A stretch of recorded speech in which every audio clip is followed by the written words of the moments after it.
श्री अकाल जी। मैं मनदीप रिंपी हाज़र हाँ अपनी एक कहानी लागन दे नाल। उम्मीद है कि तुहानूं पसंद आएगी। अज उसनूं भोरा नींद नहीं सी आ रही। वो कदे छत ते लगे हौली हौली घुमदे पखे वल वेखदी ते कदे सामने अध नंगी कंध वल टिक टिकी लगा के वेखण लगदी, जिहदी अद्धी कुछ सफेदी लह गई सी सलाबा आउण कारण। कदे कदे वो अखां बंद कर लैंदी अपने आप नूं धोखा देण लई कि खोरे अखां बंद कीतिआं ही नींद आ जावे। वो कड़थन लैना चाहुंदी सी पर लै नहीं सी रही, ये सोच के कि किधरे उहदी धी ना जाग जावे। उंज भी वो अपनी फिक्रां दी पंड अपनी धी दे सिर ते नहीं सी धरना चाहती। वो सोच के कि वह उंज ही पई रही, पर मन विच किधरे ना किधरे ये भी सी कि मेरी धी भी हले सुत्ती नहीं, वो भी मेरे वांगू अखां मीच सौण दी जद्दोजहद तां नहीं कर रही।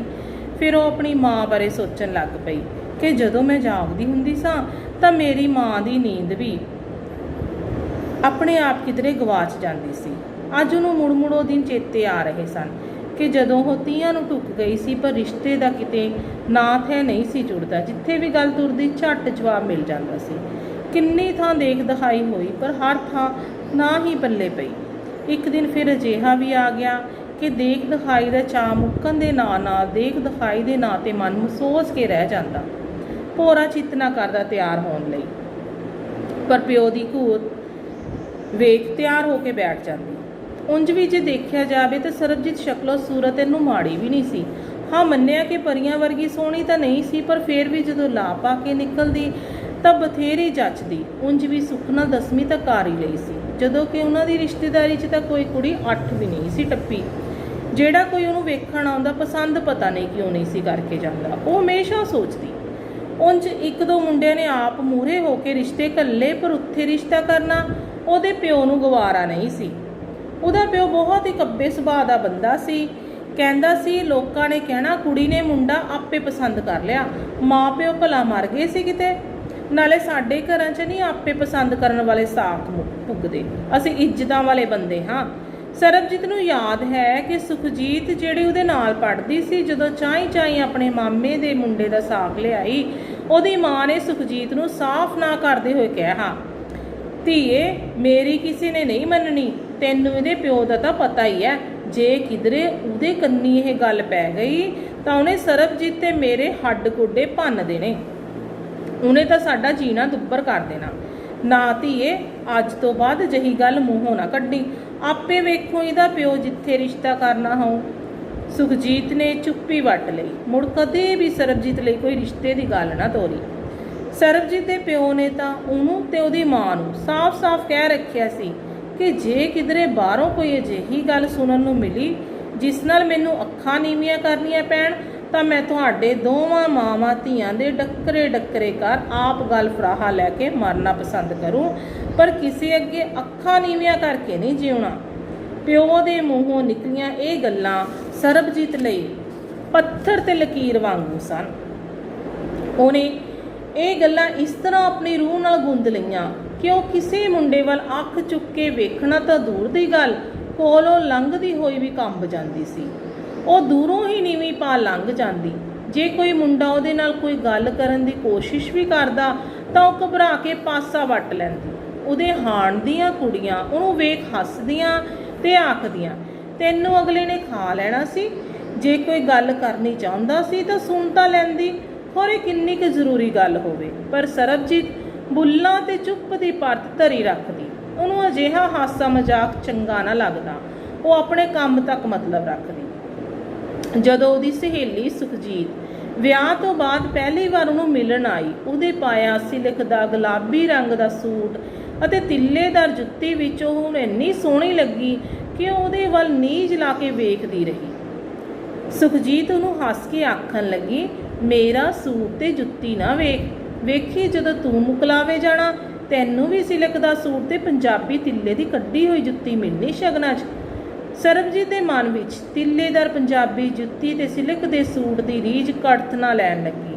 ਉਹਦੀਆਂ ਸੋਚਾਂ ਦੀਆਂ ਤੰਦਾਂ ਹੁਣ ਵਿਆਹ ਦੇ ਨਾਲ ਸਿਲਕ ਦੇ ਸੂਟ ਤੇ ਤਿੱਲੇਦਾਰ ਪੰਜਾਬੀ ਜੁੱਤੀ ਦੇ ਆਲੇ ਦੁਆਲੇ ਲਿਪਟਣ ਲੱਗੀਆਂ।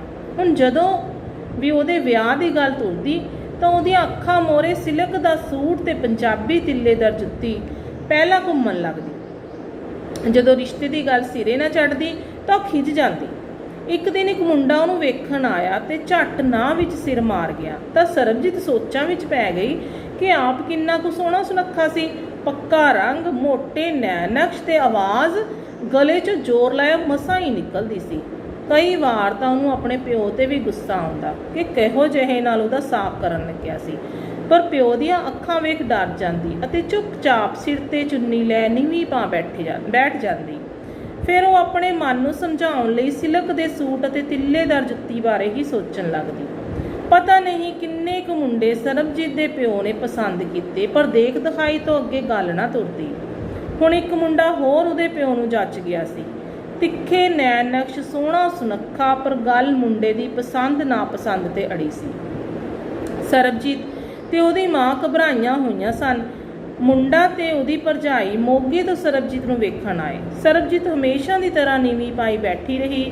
ਜੋ ਕੁਝ ਪੁੱਛਿਆ ਉਹਦਾ ਜਵਾਬ ਸਰਬਜੀਤ ਸਲੀਕੇ ਨਾਲ ਦੇ ਰਹੀ ਸੀ। ਹਮੇਸ਼ਾ ਵਾਂਗ ਸਰਬਜੀਤ ਦੀ ਹਿੰਮਤ ਨਾ ਪਈ ਮੁੰਡੇ ਵੱਲ ਵੇਖਣ ਦੀ। ਉਹਨਾਂ ਚਾਹ ਪਾਣੀ ਪੀਤਾ ਤੇ ਘਰ ਜਾ ਕੇ ਸਲਾਹ ਕਰਕੇ ਸੁਨੇਹਾ ਘੱਲਣ ਦੀ ਗੱਲ ਆਖ ਤੁਰ ਗਏ। ਸਰਬਜੀਤ ਦਾ ਪਿਓ ਹਮੇਸ਼ਾ ਵਾਂਗ ਸਰਬਜੀਤ ਨੂੰ ਹੀ ਅੱਖਾਂ ਨਾਲ ਤਾੜਦਾ ਰਿਹਾ ਤੇ ਸਰਬਜੀਤ ਡਰ ਗਈ ਕਿ ਇਸ ਵਾਰ ਵੀ ਪੱਕਾ ਜਵਾਬ ਹੀ ਮਿਲਣਾ। ਉਹ ਸਾਰੀ ਰਾਤ ਜਾਗਦੀ ਰਹੀ ਤੇ ਉਹਦੀਆਂ ਅੱਖਾਂ 'ਚੋਂ ਕੋਸੇ-ਕੋਸੇ ਹੰਝੂ ਸਿੰਮਦੇ ਰਹੇ। ਉਹ ਰੱਬ ਕੋਲੋਂ ਪੁੱਛ ਰਹੀ ਸੀ ਕਿ ਉਹਨੇ ਕੀ ਗੁਨਾਹ ਕੀਤਾ, ਉਹਦਾ ਸਾਕ ਸਿਰੇ ਕਿਉਂ ਨਹੀਂ ਚੜ੍ਹਦਾ, ਕਿ ਉਹ ਸਾਰੀ ਉਮਰ ਕੁਆਰੀ ਹੀ ਰਹੇਗੀ। ਆਪਣੇ ਮਾਂ-ਬਾਪ ਤੇ ਬੋਝ ਬਣੀ ਹੋਈ। ਉਹਦੇ ਹਾਣ ਦੀਆਂ ਸਭ ਕੁੜੀਆਂ ਵਿਆਹੀਆਂ ਗਈਆਂ ਸਨ। ਹੁਣ ਤਾਂ ਗੁਆਂਢ ਦੀਆਂ ਔਰਤਾਂ ਵੀ ਗੱਲਾਂ 'ਚ ਪੁੱਛਦੀਆਂ, ਵੇਖਿਆ ਕੋਈ ਰਿਸ਼ਤਾ, ਬਣੀ ਕੋਈ ਗੱਲ, ਕਿਸੇ ਪੰਡਿਤ ਨੂੰ ਟੇਵਾ ਵੀ ਖਾ ਲੈਂਦੇ, ਕੀ ਪਤਾ ਕਈ ਵਾਰ ਸੰਜੋਗ ਬੰਨੇ ਜਾਂਦੇ। ਉਹਨਾਂ ਦੀ ਗਵਾਂਢਣ ਬਾਂਸੋ ਤਾਂ ਟੋਟਕੇ ਵੀ ਦੱਸ ਜਾਂਦੀ। ਇੱਕ ਦਿਨ ਉਹ ਆਖਣ ਲੱਗੀ, ਕੁੜੀਏ ਆਪਣੀ ਮਾਂ ਨਾਲ ਜਾ ਕੇ ਇੱਕ ਰੁਮਾਲ 'ਚ ਜਿੰਨੇ ਸਰਦੇ 5-10 ਰੁਪਏ ਪਾ ਕੇ 5 ਗੰਢਾਂ ਬੰਨ੍ਹ ਕੇ ਚੁਰਸਤੇ 'ਚ ਮੂੰਹ ਨੇੜੇ ਰੱਖ ਆਵੀਂ। ਜਦੋਂ ਕਿਸੇ ਨੇ ਰੁਮਾਲ ਦੀਆਂ ਗੰਢਾਂ ਖੋਲ੍ਹੀਆਂ ਤਾਂ ਸੰਜੋਗ ਆਪੇ ਖੁੱਲ੍ਹ ਜਾਣੇ। ਜੇ ਐਦਾਂ ਨਹੀਂ ਹੁੰਦਾ ਤਾਂ ਇੱਕ ਲੋਹੇ ਦਾ ਜਿੰਦਰਾ ਲਾ ਕੇ ਵਿੱਚ ਹੀ ਚਾਬੀ ਛੱਡ ਕੇ ਚੁਰਸਤੇ 'ਤੇ ਰੱਖ ਆ। ਜਦੋਂ ਕਿਸੇ ਨੇ ਜਿੰਦਰਾ ਖੋਲ੍ਹਿਆ ਤਾਂ ਤੇਰੇ ਸੰਜੋਗ ਖੁੱਲ੍ਹ ਜਾਣੇ। ਸਰਬਜੀਤ ਦੀ ਮਾਂ ਨੇ ਤਾਂ ਇੱਕ ਦਿਨ ਝਾੜੂ ਦੀਆਂ ਤੀਲਾਂ ਖਿਲਾਰ ਕੇ ਚੁਰਸਤੇ 'ਚ ਰੱਖ ਕੇ ਵੀ ਵੇਖ ਲਈਆਂ। ਕਹਿੰਦੇ ਨੇ ਜੇ ਕੋਈ ਝਾੜੂ ਦੀਆਂ ਤੀਲਾਂ ਇਕੱਠੀਆਂ ਕਰ ਦੇਵੇ ਤਾਂ ਵੀ ਸੰਜੋਗ ਇਕੱਠੇ ਹੋ ਜਾਂਦੇ। ਸਰਬਜੀਤ ਦੀ ਮਾਂ ਨੇ ਪਤਾ ਨਹੀਂ ਕਿੰਨੇ ਟੋਟਕੇ ਵਰਤ ਕੇ ਵੇਖ ਲਏ। ਉਹ ਦਿਨ ਰਾਤ ਫਿਕਰਾਂ ਨਾਲ ਘੁਲਦੀ ਰਹਿੰਦੀ ਆਪਣੀ ਕੋਠੀ ਜਿੱਡੀ ਕੁਆਰੀ ਧੀ ਨੂੰ ਵੇਖ ਕੇ। ਇੱਕ ਦਿਨ ਸਰਬਜੀਤ ਦੀ ਚਾਚੀ ਮੋਗੇ ਵਾਲਾ ਰਿਸ਼ਤਾ ਸਿਰੇ ਨਾ ਚੜ੍ਹਦਾ ਵੇਖ ਗੁਆਂਢਣ ਨੂੰ ਆਖਣ ਲੱਗੀ, ਇਹ ਰਿਸ਼ਤਾ ਵੀ ਸਿਰੇ ਨਹੀਂ ਚੜ੍ਹਦਾ ਲੱਗਦਾ, ਇਹਦਾ ਨਹੀਂ ਛੇਤੀ ਸਾਕ ਹੋਣਾ ਕਿਧਰੇ। ਅੱਜ ਕੱਲ੍ਹ ਤਾਂ ਚੰਗੀਆਂ ਭਲੀਆਂ ਦੇ ਰਿਸ਼ਤੇ ਨਹੀਂ ਛੇਤੀ ਹੁੰਦੇ, ਅਗਲੇ 100 ਨੱਕ ਬੁੱਲ ਕੱਢਦੇ। ਇਹ ਤਾਂ ਉਂਝ ਵੀ ਸੋਹਣੀ ਨਹੀਂ, ਮੇਰੀ ਧੀ ਵੱਲ ਵੇਖੋ, ਪਰੀਆਂ ਵਰਗੀ। ਚਾਹੇ ਅੱਜ ਵਿਆਹ ਬਾਰੇ ਸੋਚਾਂ, ਕੱਲ੍ਹ ਨੂੰ 36 ਰਿਸ਼ਤੇ ਆ ਜਾਣ, ਪਰ ਮੈਂ ਸੋਚਦੀ ਪਹਿਲਾਂ ਇਹਦਾ ਰਿਸ਼ਤਾ ਨਿਬੜੇ, ਨਹੀਂ ਤਾਂ ਐਵੇਂ ਮਾਵਾਂ ਧੀਆਂ ਹਾਂ ਪਾਉ ਮੇਰੀ ਧੀ ਤੇ। ਜਦੋਂ ਸਰਬਜੀਤ ਤੇ ਉਹਦੀ ਮਾਂ ਦੇ ਕੰਨਾਂ ਵਿੱਚ ਗੱਲਾਂ ਪਈਆਂ ਤਾਂ ਦੋਵੇਂ ਇੱਕ ਵਾਰ ਤਾਂ ਸੁੰਨ ਹੋ ਗਈਆਂ। ਭਲਾ ਇਹੋ ਜਿਹੀਆਂ ਗੱਲਾਂ ਕਿੱਥੇ ਲੁਕੀਆਂ ਰਹਿੰਦੀਆਂ, ਪਰ ਉਹ ਚੁੱਪ ਕਰ ਗਈਆਂ, ਇਹ ਸੋਚ ਕੇ ਕਿ ਘਰ ਵਿੱਚ ਕਲੇਸ਼ ਕਾਹਨੂੰ ਕਰਨਾ। ਮੋਗੇ ਵਾਲੇ ਮੁੰਡੇ ਬਾਰੇ 2-4 ਦਿਨ ਘਰ ਵਿੱਚ ਚਰਚਾ ਹੁੰਦੀ ਰਹੀ, ਪਰ ਉੱਥੋਂ ਕੋਈ ਸੁੱਖ ਸੁਨੇਹਾ ਨਾ ਆਉਣ ਕਾਰਨ ਉਹਨਾਂ ਨੂੰ ਇਹ ਰਿਸ਼ਤਾ ਵੀ ਹੱਥੋਂ ਨਿਕਲਦਾ ਜਾਪਿਆ। ਪਰ ਇੱਕ ਦਿਨ ਵਿਚੋਲੇ ਦਾ ਫੋਨ ਆ ਗਿਆ ਕਿ ਮੁੰਡੇ ਨੂੰ ਤੁਹਾਡੀ ਧੀ ਪਸੰਦ ਹੈ, ਸਹਿਮਤੀ ਨਾਲ ਵਿਆਹ ਦਾ ਦਿਨ ਪੱਕਾ ਕਰ ਲਓ। ਮੁੰਡੇ ਵਾਲੇ ਤਾਂ ਝੱਟ ਮੰਗਣੀ ਭੱਟ ਵਿਆਹ ਵਾਲੀ ਗੱਲ ਕਰ ਰਹੇ ਨੇ, ਬਾਕੀ ਤੁਸੀਂ ਦੱਸੋ। ਸਰਬਜੀਤ ਦੇ ਪਿਓ ਨੇ ਹਾਮੀ ਭਰਨ ਲੱਗਿਆਂ ਦੇਰ ਨਾ ਲਾਈ। ਘਰ ਵਿੱਚ ਖੁਸ਼ੀ ਦਾ ਮਾਹੌਲ ਬਣ ਗਿਆ। ਮੁੰਡੇ ਵੱਲੋਂ ਹਾਂ ਦੀ ਗੱਲ ਸੁਣ ਸਰਬਜੀਤ ਦੀਆਂ ਅੱਖਾਂ ਮੋਹਰੇ ਸਿਲਕ ਦਾ ਸੂਟ ਤੇ ਤਿੱਲੇਦਾਰ ਪੰਜਾਬੀ ਜੁੱਤੀ ਘੁੰਮਣ ਲੱਗੀ। ਉਹ ਅੱਜ ਵਾਰ-ਵਾਰ ਆਪਣੇ ਆਪ ਨੂੰ ਸ਼ੀਸ਼ੇ ਵਿੱਚ ਨਿਹਾਰ ਰਹੀ ਸੀ। ਭਾਵੇਂ ਉਹ ਆਪਣੇ ਮਾਂ-ਪਿਓ ਕੋਲੋਂ ਤਿੱਲੇਦਾਰ ਜੁੱਤੀ ਤੇ ਸਿਲਕ ਦਾ ਸੂਟ ਲੈ ਸਕਦੀ ਸੀ, ਉਹਨਾਂ ਕਿਹੜੇ ਮਨਾ ਕਰਨਾ ਸੀ, ਚਾਈ ਲੈ ਕੇ ਦੇਣਾ ਸੀ। ਪਰ ਉਹਨੂੰ ਤਾਂ ਆਪਣੇ ਸਹੁਰਿਆਂ ਵੱਲੋਂ ਸੂਟ ਤੇ ਜੁੱਤੀ ਚਾਹੀਦੀ ਸਨ, ਤਾਂ ਕਿ ਉਹ ਵੀ ਆਪਣੀਆਂ ਸਹੇਲੀਆਂ ਨੂੰ ਚਾਵਾਂ ਨਾਲ ਵਿਖਾ ਸਕੇ ਕਿ ਉਹਦੇ ਸਹੁਰਿਆਂ ਨੇ ਲੈ ਕੇ ਦਿੱਤੀ। ਸਰਬਜੀਤ ਨੇ ਕਦੇ ਵੀ ਆਪਣੇ ਬਾਰੇ ਨਹੀਂ ਸੀ ਸੋਚਿਆ ਜਿਵੇਂ ਆਮ ਕੁੜੀਆਂ ਸੋਚਦੀਆਂ ਆਪਣੇ ਜੀਵਨ ਸਾਥੀ ਬਾਰੇ, ਕਿ ਉਹ ਉਹਨੂੰ ਪਿਆਰ ਕਰੇਗਾ, ਉਹਦੀ ਹਰ ਰੀਝ ਪੁਗਾਏਗਾ। ਉਹ ਤਾਂ ਇਹੋ ਸੋਚਦੀ ਸੀ ਕਿ ਉਹ ਕਦੇ ਵੀ ਆਪਣੇ ਘਰ ਵਾਲੇ ਨੂੰ ਦੁੱਖ ਨਹੀਂ ਦੇਵੇਗੀ, ਉਹਦੀ ਖੂਬ ਸੇਵਾ ਕਰੇਗੀ, ਉਹਦੀ ਚੰਗੀ ਮਾੜੀ ਗੱਲ ਮੰਨੇਗੀ।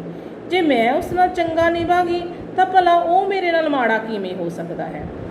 ਜਾਂ ਫਿਰ ਉਹ ਸੋਚਦੀ ਕਿ ਮੇਰੇ ਮਾਪਿਓ ਜਦੋਂ ਖੁਸ਼ ਨੇ ਇਸ ਰਿਸ਼ਤੇ ਤੋਂ ਤਾਂ ਮੈਂ ਵੀ ਖੁਸ਼ ਰਹਾਂਗੀ। ਮੇਰੀ ਖੁਸ਼ੀ ਮੇਰੇ ਘਰਦਿਆਂ ਨਾਲ ਬੱਝੀ ਹੋਈ ਹੈ।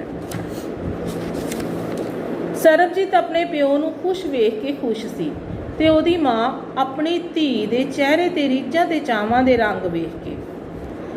ਗਲੀ ਗੁਆਂਢ ਵਿੱਚ ਬਹੁਤ ਚਾਅ ਕੀਤਾ ਗਿਆ ਕਿ ਚਲੋ ਧੀ ਧਿਆਣੀ ਆਪਣਾ ਘਰ ਸਾਂਭੇ। ਚਾਵਾਂ ਨਾਲ ਹਲਦੀ ਦੇ ਟਿੱਕੇ ਲਾ ਚਿੱਠੀ ਤੋਰੀ ਗਈ। ਸੁੱਖੀ ਸਾਂਦੀ ਵਿਆਹ ਦਾ ਦਿਨ ਆ ਗਿਆ। ਸਾਰੇ ਸ਼ਗਨ ਮਨਾਏ ਗਏ, ਸੁਹਾਗ ਗਾਏ ਗਏ, ਵਟਣਾ ਮਲਿਆ ਤੇ ਉਹ ਚੂੜੇ ਤੇ ਮਹਿੰਦੀ ਨਾਲ ਗੱਲਾਂ ਕਰਦੀ ਕਲੀਰਿਆਂ ਨਾਲ ਸਾਂਝ ਪਾ ਕੇ ਸੂਹੇ ਸੂਰ 'ਚ ਸਜੀ ਡੋਲੀ 'ਚ ਜਾ ਬੈਠੀ। ਉਹ ਸਾਰੇ ਰਾਹ ਸੋਚਦੀ ਰਹੀ ਆਪਣੀ ਆਉਣ ਵਾਲੀ ਜ਼ਿੰਦਗੀ ਦੇ ਸੁਨਹਿਰੀ ਪਲਾਂ ਬਾਰੇ। ਗੱਡੀ 'ਚ ਬੈਠੀ ਉਹ ਆਪਣੇ ਆਪ ਨਾਲ ਗੱਲਾਂ ਕਰਦੀ ਰਹੀ ਕਿ ਹੁਣ ਤਾਂ ਮੇਰੇ ਘਰ ਦੇ ਸਾਰੇ ਖੁਸ਼ ਨੇ। ਚਲੋ ਹੁਣ ਮੇਰੀ ਮਾਂ ਨੂੰ ਮੇਰੀ ਚਾਚੀ ਦੀਆਂ ਦਿਲ ਚੀਰਵੀਆਂ ਗੱਲਾਂ ਨਹੀਂ ਸੁਣਨੀਆਂ ਪੈਣੀਆਂ। ਸੋਚਾਂ ਸੋਚਦੇ ਸੋਚਦੇ ਜਦੋਂ ਡੋਲੀ ਵਾਲੀ ਗੱਡੀ ਨੇ ਉਹਦੇ ਸਹੁਰੇ ਘਰ ਮੋਹਰੇ ਬ੍ਰੇਕ ਲਾਈ, ਉਦੋਂ ਉਹਦੀ ਸੁਰਤ ਖੁੱਲ੍ਹੀ। ਸ਼ਗਨਾਂ ਦੇ ਨਾਲ ਉਹਨੂੰ ਡੋਲੀ 'ਚੋਂ ਬਾਹਰ ਲਾਇਆ ਗਿਆ। ਫਿਰ ਪਾਣੀ ਵਾਰ ਕੇ ਉਹਦੀ ਚਾਚੀ ਸੱਸ ਨੇ ਉਹਦਾ ਗ੍ਰਹਿ ਪ੍ਰਵੇਸ਼ ਕਰਵਾਇਆ। ਆਪਣੇ ਲਈ ਹੁੰਦੇ ਸ਼ਗਨਾਂ ਨੂੰ ਵੇਖ ਉਹ ਫੁੱਲੀ ਨਹੀਂ ਸੀ ਸਮਾ ਰਹੀ, ਕਿਉਂਕਿ ਇਹ ਉਸਦੀ ਜ਼ਿੰਦਗੀ ਦੀ ਸ਼ੁਰੂਆਤ ਸੀ। ਪਰ ਉਹ ਆਪਣੇ ਸ਼ਗਨਾਂ ਦਾ ਸਮਾਨ ਦੇਖ ਕੇ ਉਦਾਸ ਵੀ ਹੋਈ ਕਿ ਉਹਨੂੰ ਸਿਲਕ ਦਾ ਸੂਟ ਤੇ ਤਿੱਲੇਦਾਰ ਜੁੱਤੀ ਵਰੀ ਵਿੱਚ ਕਿਧਰੇ ਨਜ਼ਰ ਨਹੀਂ ਆਏ। ਦਿਨ ਬੀਤਣ ਲੱਗੇ, ਜ਼ਿੰਦਗੀ ਤੁਰ ਪਈ ਨਵੀਆਂ ਲੀਹਾਂ ਤੇ। ਦਿਨਾਂ ਦੇ ਨਾਲ ਨਾਲ ਮਹੀਨੇ ਬੀਤਣ ਲੱਗੇ ਤੇ ਫਿਰ ਸਾਲ। ਇਸ ਤਰ੍ਹਾਂ 10 ਸਾਲ ਬੀਤ ਗਏ। ਉਹ ਹਮੇਸ਼ਾ ਆਪਣੇ ਪਤੀ ਕੋਲ ਹਿਰਖ ਕਰਦੀ ਕਿ ਉਹਨੇ ਉਹਨੂੰ ਸ਼ਗਨਾਂ 'ਚ ਗੁਲਾਬੀ ਸਿਲਕ ਦਾ ਸੂਟ ਤੇ ਤਿੱਲੇਦਾਰ ਜੁੱਤੀ ਕਿਉਂ ਨਹੀਂ ਲੈ ਕੇ ਦਿੱਤੇ। ਸ਼ੁਰੂ 'ਚ ਤਾਂ ਉਹ ਹੱਸ ਕੇ ਸਾਰ ਦਿੰਦਾ, ਪਰ ਹੁਣ ਕਈ ਵਾਰ ਤਾਂ ਖਿੱਚ ਜਾਂਦਾ ਤੇ ਆਖਦਾ, ਤੂੰ ਨਹੀਂ ਰੱਜਣਾ ਕਦੀ ਸੂਟਾਂ ਨਾਲ। ਜਦੋਂ ਉਹ ਇੰਝ ਆਖਦਾ ਤਾਂ ਉਹ ਸੋਚੀ ਪੈ ਜਾਂਦੀ ਕਿ ਇੰਨੇ ਸਾਲਾਂ ਵਿੱਚ ਉਹਦੇ ਪਤੀ ਨੇ ਉਹਨੂੰ ਕਿੰਨੇ ਕੁ ਸੂਟ ਖਰੀਦ ਕੇ ਦਿੱਤੇ।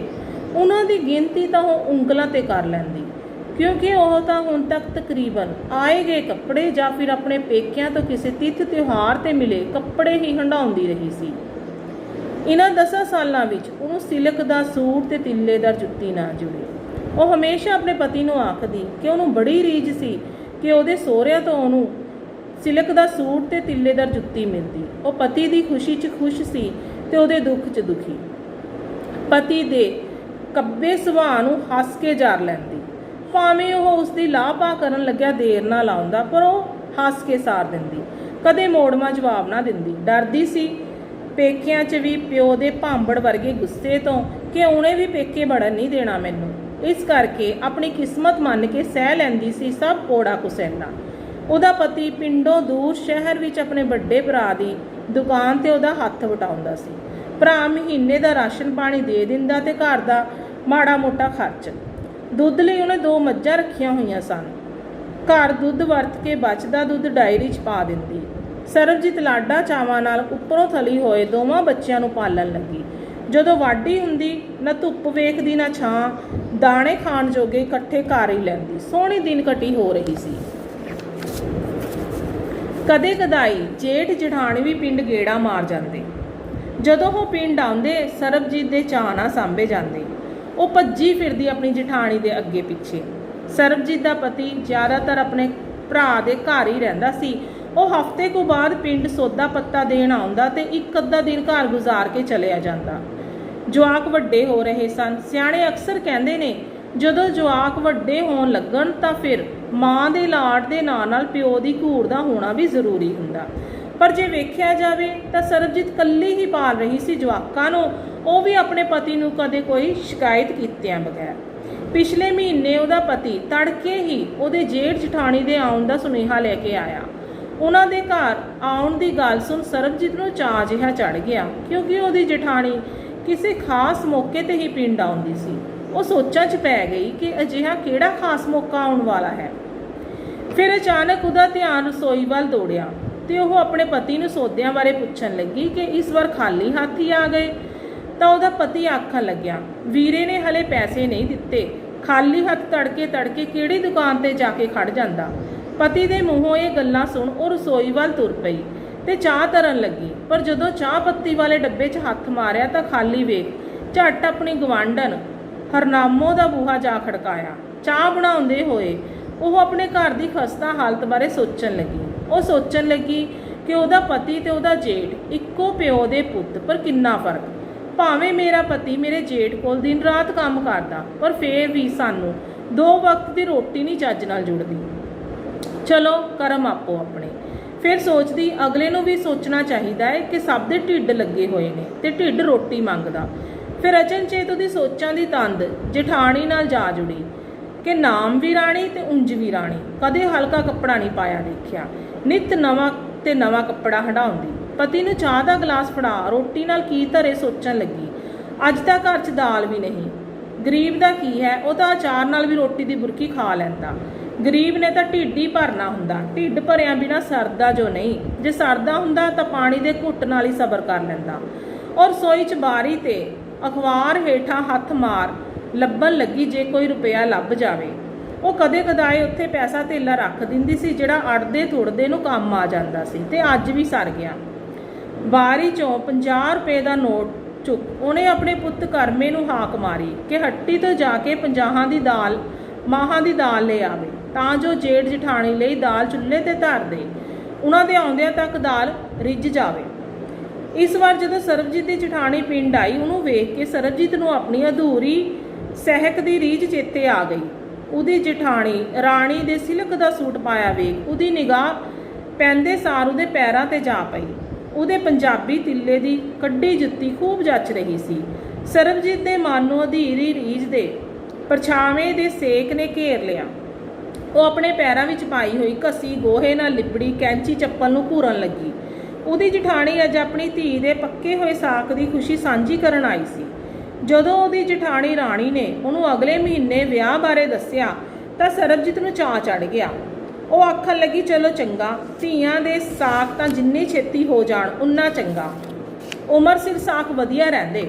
ਉਹਦੀ ਰਾਣੀ ਉਹਦੀ ਗੱਲ ਸੁਣ ਕੇ ਆਖਣ ਲੱਗੀ, ਤਾਈਆਂ ਚਾਚੀਆਂ ਵੀ ਮਾਵਾਂ ਬਰਾਬਰ ਹੁੰਦੀਆਂ, ਮੇਥੋਂ ਕੱਲੀ ਤੋਂ ਵਿਆਹ ਦਾ ਚੱਕਰ ਨਹੀਂ ਚੱਕ ਹੋਣਾ, ਤੂੰ ਹਫ਼ਤਾ ਪਹਿਲਾਂ ਆ ਜਾਵੇਂ। ਜਠਾਣੀ ਦੀਆਂ ਗੱਲਾਂ ਸੁਣ ਸਰਬਜੀਤ ਆਖਣ ਲੱਗੀ, ਆਉਣ ਨੂੰ ਤਾਂ ਮੈਂ ਭਲਾ 10 ਦਿਨ ਪਹਿਲਾਂ ਆ ਜਾਵਾਂ, ਪਰ ਮੇਰੀਆਂ 2 ਮੱਝਾਂ ਕਿਹਨੇ ਸਾਂਭਣੀਆਂ, ਸੁਖਣਾ ਸੋਹਣਾ ਦੁੱਧ ਦਿੰਦੀਆਂ, ਮੈਂ ਡਾਇਰੀ ਵੀ ਦੁੱਧ ਪਾ ਆਉਂਦੀ, ਮੱਝਾਂ ਦੇ ਕੱਖ ਕੰਡੇ ਦੀ ਖੇਚਲ ਕੌਣ ਕਰੂ।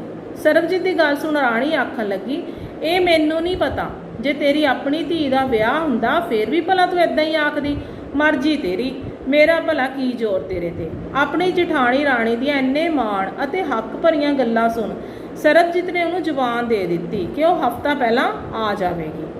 ਥੋੜੇ ਦਿਨ ਇੰਝ ਹੀ ਬੀਤ ਗਏ। ਵਿਆਹ ਤੋਂ 15 ਕੁ ਦਿਨ ਪਹਿਲਾਂ ਸਰਬਜੀਤ ਦਾ ਪਤੀ ਜਦੋਂ ਘਰ ਆਇਆ, ਉਹਦੇ ਹੱਥਾਂ ਵਿੱਚ ਨਵੇਂ ਨਕੋਰ ਕੱਪੜਿਆਂ ਵਾਲੇ ਲਿਫਾਫੇ ਵੇਖ ਉਹਦੇ ਜਵਾਕ ਚਾਈ ਚਾਈ ਉਹਦੇ ਆਲੇ ਦੁਆਲੇ ਘੁੰਮਣ ਘੇਰੀਆਂ ਪਾਉਣ ਲੱਗੇ। ਉਹ ਸਮਝ ਗਏ ਕਿ ਇਸ ਵਾਰ ਉਹਨਾਂ ਦੇ ਪਿਓ ਦੇ ਹੱਥ ਵਿੱਚ ਉਹਨਾਂ ਲਈ ਵਿਆਹ ਤੇ ਪਾਉਣ ਲਈ ਕੱਪੜੇ ਹਨ।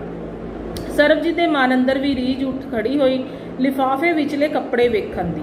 ਜਦੋਂ ਉਹਦਾ ਪਤੀ ਬੱਚਿਆਂ ਨੂੰ ਵਿਆਹ ਤੇ ਪਾਉਣ ਲਈ ਲਿਆਂਦੇ ਕੱਪੜੇ ਵਿਖਾਉਣ ਲੱਗਿਆ, ਉਹਨੇ ਇੱਕ ਲਿਫਾਫਾ ਪੇਟੀ ਤੇ ਰੱਖ ਦਿੱਤਾ ਅਤੇ ਸਾਰਿਆਂ ਨੂੰ ਹਦਾਇਤ ਕੀਤੀ ਕਿ ਇਸ ਵਿੱਚ ਉਸਦਾ ਜ਼ਰੂਰੀ ਸਮਾਨ ਹੈ, ਇਸ ਨੂੰ ਕੋਈ ਨਹੀਂ ਛੇੜੇਗਾ। ਦੋਵੇਂ ਬੱਚੇ ਆਪੋ ਆਪਣੇ ਕੱਪੜੇ ਲੈ ਕੇ ਚਾਈ ਚਾਈ ਪਾ ਕੇ ਵੇਖਣ ਲੱਗੇ। ਸਰਬਜੀਤ ਦੇ ਮਨ 'ਚੋਂ ਇੱਕ ਅਜੀਬ ਜਿਹੀ ਚੀਜ਼ ਨਿਕਲੀ ਕਿ ਇਸ ਵਾਰ ਵੀ ਮੇਰੇ ਲਈ ਕੁਝ ਨਹੀਂ ਲੈ ਕੇ ਆਏ, ਪਰ ਛੇਤੀ ਹੀ ਬੱਚਿਆਂ ਦੇ ਚਿਹਰੇ ਦੀ ਰੌਣਕ ਹੇਠ ਉਹ ਚੀਜ਼ ਦੱਬ ਗਈ। ਉਹਨੇ ਪੇਟੀ ਤੋਂ ਲਿਫਾਫਾ ਚੁੱਕ ਪਰੇ ਰੱਖ ਦਿੱਤਾ ਅਤੇ ਪੇਟੀ 'ਚੋਂ ਉਹਦੀ ਭਾਬੀ ਦਾ ਦਿੱਤਾ ਹੋਇਆ ਸੂਟ ਵੇਖਣ ਲੱਗੀ, ਜਿਹੜਾ ਇਸ ਵਾਰ ਰੱਖੜੀਆਂ ਤੇ ਉਹਨੂੰ ਦਿੱਤਾ ਸੀ। ਉਂਝ ਤਾਂ ਸੂਟ ਸੋਹਣਾ ਸੀ, ਪਰ ਸਰਬਜੀਤ ਨੂੰ ਉਹਦਾ ਰੰਗ ਭੋਰਾ ਪਸੰਦ ਨਹੀਂ ਸੀ, ਇਸ ਲਈ ਉਹਨੇ ਇਹ ਸੋਚ ਕੇ ਪੇਟੀ ਵਿੱਚ ਸੂਟ ਰੱਖ ਦਿੱਤਾ ਸੀ ਕਿ ਕਿਤੇ ਦੇਣ ਲੈਣ ਦੇ ਕੰਮ ਆ ਜਾਵੇਗਾ। ਪਰ ਹੁਣ ਸੋਚਿਆ ਕਿ ਚਲੋ ਉਹਦੇ ਨਾਲ ਹੀ ਵਿਆਹ ਦਾ ਕੰਮ ਸਾਰ ਲਵਾਂਗੀ। ਉਹ ਸੂਟ ਪੇਟੀ ਤੇ ਰੱਖ ਆਪ ਰਸੋਈ ਵਿੱਚ ਭਾਂਡੇ ਧੋਣ ਲੱਗੀ।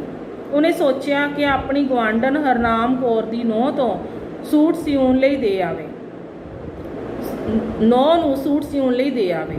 ਜਦੋਂ ਉਹ ਭਾਂਡੇ ਤੋਂ ਕਮਰੇ ਵਿੱਚ ਵਾਪਸ ਆਈ ਤਾਂ ਪੇਟੀ ਤੇ ਗੁਲਾਬੀ ਰੰਗ ਦਾ ਸਿਲਕ ਦਾ ਸੂਟ ਅਤੇ ਪੰਜਾਬੀ ਤਿੱਲੇਦਾਰ ਜੁੱਤੀ ਵੇਖ ਉਹਦੀਆਂ ਅੱਖਾਂ ਭਰ ਆਈਆਂ। ਉਹ ਆਪਣੇ ਪਤੀ ਦੇ ਮੁਸਕਰਾਉਂਦੇ ਹੋਏ ਚਿਹਰੇ ਵੱਲ ਵੇਖ ਮੁਸਕਰਾ ਪਈ। ਅੱਜ ਉਹਨੂੰ ਆਪਣੇ ਆਪ ਤੇ ਬਹੁਤ ਮਾਣ ਮਹਿਸੂਸ ਹੋ ਰਿਹਾ ਸੀ ਕਿ ਉਹਦੇ ਪਤੀ ਨੇ ਉਹਦੇ ਇੰਨੇ ਸਾਲਾਂ ਦੀ ਰੀਝ ਪੁਗਾ ਦਿੱਤੀ। ਉਹ ਭੱਜੀ ਭੱਜੀ ਆਪਣੀ ਗੁਆਂਢਣ ਕੋਲ ਸੂਟ ਸਿਉਣ ਲਈ ਦੇ ਆਈ। ਉਹਨੇ ਗੱਲਾਂ ਗੱਲਾਂ ਵਿੱਚ ਹਰਨਾਮੋ ਨੂੰ ਮਨਾ ਲਿਆ ਕਿ ਉਹ 1 ਹਫ਼ਤੇ ਲਈ ਉਹਦੀਆਂ ਮੱਝਾਂ ਨੂੰ ਸਾਂਭੇਗੀ। ਇਸ ਬਦਲੇ ਉਹ ਹਫ਼ਤੇ ਭਰ ਦਾ ਦੁੱਧ ਭਾਵੇਂ ਵਰਤੇ ਭਾਵੇਂ ਡਾਇਰੀ ਪਾਵੇ, ਉਹਦੀ ਮਰਜ਼ੀ। ਰਿਸ਼ਤਿਆਂ ਲਈ ਉਹ ਸਭ ਨਫੇ ਨੁਕਸਾਨ ਝੱਲਣ ਲਈ ਤਿਆਰ ਸੀ। ਆਪਣੀ ਜਠਾਣੀ ਨੂੰ ਦਿੱਤੀ ਹੋਈ ਆਪਣੀ ਜਵਾਨ ਦਾ ਮਾਣ ਰੱਖਦੇ ਹੋਏ ਉਹ ਹਫ਼ਤਾ ਪਹਿਲਾਂ ਆਪਣੀ ਜਠਾਣੀ ਦੇ ਘਰ ਪਹੁੰਚ ਗਈ। ਉਹ ਇੰਜ ਨੱਠ ਭੱਜ ਕੇ ਕੰਮ ਕਰ ਰਹੀ ਸੀ ਜਿਵੇਂ ਸੱਚਮੁੱਚ ਉਹਦੀ ਧੀ ਦਾ ਵਿਆਹ ਹੋਵੇ। ਵਿਆਹ ਵਾਲੇ ਦਿਨ ਉਹ ਬਹੁਤ ਜੱਚ ਰਹੀ ਸੀ। ਉਹ ਆਪਣੇ ਗੁਲਾਬੀ ਸਿਲਕ ਦੇ ਸੂਟ ਅਤੇ ਜੁੱਤੀ ਨੂੰ ਵਾਰ-ਵਾਰ ਨਿਹਾਰ ਰਹੀ ਸੀ। ਨਿਹਾਰਦੀ ਵੀ ਕਿਉਂ ਨਾ, ਵਿਆਹ ਦੇ ਇੰਨੇ ਵਰਿਆਂ ਪਿੱਛੋਂ ਤਾਂ ਉਹਦੀ ਰੀਝ ਪੂਰੀ ਹੋਈ ਸੀ। ਹੁਣ ਤੱਕ ਉਹ ਆਪਣੇ ਆਏ ਗਏ ਕੱਪੜਿਆਂ ਨਾਲ ਹੀ ਧਨ ਢੱਕਦੀ ਆ ਰਹੀ ਸੀ, ਜਾਂ ਫਿਰ ਕਿਸੇ ਤਿੱਥ ਤਿਉਹਾਰ 'ਤੇ ਆਪਣੇ ਮਾਪਿਆਂ ਵੱਲੋਂ ਆਏ ਕੱਪੜੇ ਚਾਈਂ ਹੰਢਾ ਲੈਂਦੀ। ਵਿਆਹ ਸੁੱਖੀ ਸਾਂਦੀ ਹੋ ਗਿਆ। ਕੁੜੀ ਸ਼ਗਨਾਂ ਨਾਲ ਆਪਣੇ ਸਹੁਰੇ ਘਰ ਤੁਰ ਗਈ। ਵਿਆਹ ਤੋਂ ਅਗਲੇ ਦਿਨ ਉਹ ਘਰ ਦੀ ਸਾਫ਼ ਸਫਾਈ ਵਿੱਚ ਰੁੱਝ ਗਈ। ਐਨੇ ਨੂੰ ਉਹਦੀ ਜਠਾਣੀ ਦੀ ਇੱਕ ਗੁਆਂਢਣ ਉਹਨਾਂ ਦੇ ਘਰ ਆ ਬੈਠੀ। ਸਰਬਜੀਤ ਚਾਈਂ ਉਹਦੇ ਨਾਲ ਚਾਹ ਬਣਾ ਕੇ ਇੱਕ ਪਲੇਟ ਵਿੱਚ ਸੀਰਨੀ ਪਾ ਕੇ ਲੈ ਆਈ। ਜੇਠਾਣੀ ਦਾ ਸਿਰ ਦੁਖਦਾ ਸੀ ਤੇ ਉਹ ਚੁੱਪਚਾਪ ਬੈੱਡ ਤੇ ਬੈਠੀ ਹੋਈ ਸੀ ਕਿ ਅਚਾਨਕ ਗੁਆਂਢਣ ਨੇ ਗੱਲ ਸ਼ੁਰੂ ਕੀਤੀ। ਧੀਏ, ਕੀ ਨਾਂ ਹੈ ਤੇਰਾ? ਉਹ ਬੜੇ ਮੋਹ ਨਾਲ ਪੁੱਛ ਰਹੀ ਤੇ ਸਰਬਜੀਤ ਉਸ ਨੂੰ ਧੀਏ ਕਹਿ ਕੇ ਬੁਲਾਉਣਾ ਬਹੁਤ ਚੰਗਾ ਲੱਗਿਆ। ਉਹ ਬੜੀ ਹਲੀਮੀ ਨਾਲ ਆਖਣ ਲੱਗੀ, ਜੀ ਸਰਬਜੀਤ। ਗੁਆਂਢਣ ਉਸ ਦੀ ਜਠਾਣੀ ਤੇ ਉਹਦੇ ਵੱਲ ਵੇਖਦੇ ਹੋਏ ਕਹਿਣ ਲੱਗੀ, ਧੀਏ, ਮੇਰੀ ਪੋਤੀ ਦਾ ਵਿਆਹ ਹੈ ਅਗਲੇ ਹਫ਼ਤੇ। ਹੁਣ ਤੂੰ ਕਿਤੇ ਨਾ ਜਾਈਂ, ਥੋੜੇ ਦਿਨ ਹੋਰ ਰੁਕ ਜਾ। ਸਰਬਜੀਤ ਨੂੰ ਉਹਦੇ ਹੱਕ ਤੇ ਲਾਡ ਨਾਲ ਕਹੇ ਬੋਲ ਸੁਣ ਬਹੁਤ ਚੰਗਾ ਲੱਗਿਆ। ਉਹ ਉਸੇ ਲਾਡ ਨਾਲ ਆਖਣ ਲੱਗੀ, ਮਾਂ ਜੀ, ਹੋਰ ਤਾਂ ਕੁਝ ਨਹੀਂ, ਬੱਚਿਆਂ ਦੇ ਪੇਪਰ ਨੇ, ਨਾਲੇ ਮੈਂ ਆਪਣਾ ਘਰ ਵੀ ਵੇਖਣਾ ਜਾ ਕੇ। ਕਿੰਨੇ ਦਿਨ ਹੋ ਗਏ। ਗੁਆਂਢੀਆਂ ਨੂੰ ਕਹਿ ਕੇ ਆਈ ਪਸ਼ੂ ਸਾਂਭਣ ਲਈ, ਹੋਰ ਰਹਿ ਕੇ ਨਹੀਂ ਸਰਨਾ ਮੇਰਾ। ਉਹ ਬਜ਼ੁਰਗ ਮਾਣ ਨਾਲ ਆਖਣ ਲੱਗੀ, ਤੇਰਾ ਹੱਕ ਨਹੀਂ ਰੱਖਦੀ ਮੈਂ, ਤੈਨੂੰ ਤੇਰੇ ਕੰਮ ਦਾ ਪੂਰਾ ਲਾਗ ਦਊਂਗੀ। ਉਂਝ ਵੀ ਤੂੰ ਸੋਹਣੀ ਸੁਨੱਖੀ ਤੇ ਸਾਫ਼ ਸੁਥਰੀ ਹੈ, ਕੰਮ ਨੂੰ ਵੀ ਸੋਹਣਾ ਹੱਥ ਪਾਉਂਦੀ, ਜਿਵੇਂ ਘਰ ਦਾ ਵਿਆਹ ਹੋਵੇ। ਜਿੱਦਾਂ ਦਾ ਸਿਲਕ ਦਾ ਸੂਟ, ਤਿੱਲੇਦਾਰ ਪੰਜਾਬੀ ਜੁੱਤੀ ਰਾਣੀ ਨੇ ਦਿੱਤੀ ਤੈਨੂੰ, ਉਹਦੇ ਨਾਲੋਂ ਵਧੀਆ ਮੈਂ ਦਊਂਗੀ। ਗੁਆਂਢਣ ਦੀਆਂ ਗੱਲਾਂ ਸੁਣ ਸਰਬਜੀਤ ਦੇ ਚਿਹਰੇ ਦਾ ਰੰਗ ਉੱਡ ਗਿਆ। ਉਹ ਆਪਣੀ ਜਠਾਣੀ ਦੇ ਮੂੰਹ ਵੱਲ ਵੇਖਣ ਲੱਗੀ, ਜਿਹੜੀ ਸਰਬਜੀਤ ਤੋਂ ਨਜ਼ਰਾਂ ਚੁਰਾ ਰਹੀ ਸੀ।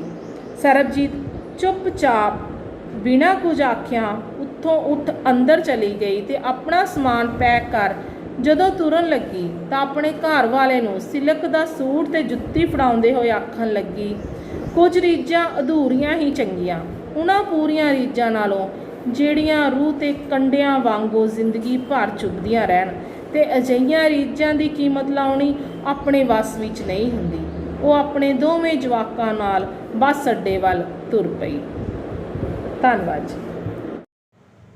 ਚੌਹਾਨ ਇੰਟਰਟੇਨਮੈਂਟ ਤੁਹਾਡਾ ਆਪਣਾ, ਤੁਹਾਡੇ ਲਈ।